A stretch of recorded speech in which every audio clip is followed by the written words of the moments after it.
ഇതിൻ്റെ വയറിംഗ് എങ്ങനെയെന്ന് വെച്ച് കഴിഞ്ഞാൽ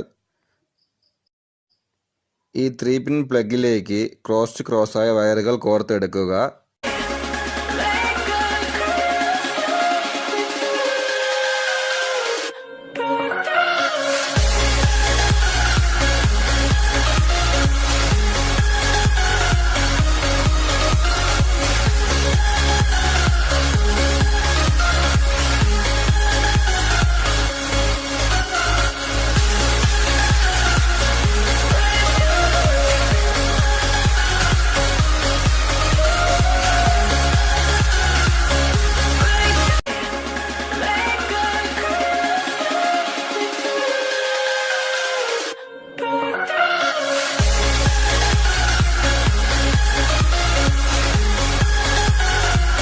ഒരു വയർ ഈ പ്ലഗിൽ N എന്ന് എഴുതിയിരിക്കുന്നത് ന്യൂട്രലാണ്. ആ ഭാഗത്തേക്ക് ഒരു വയർ കൊടുക്കുക.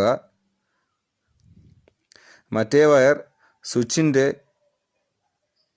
ഒരു ലെഗിലേക്ക് കോർത്തെടുക്കുക.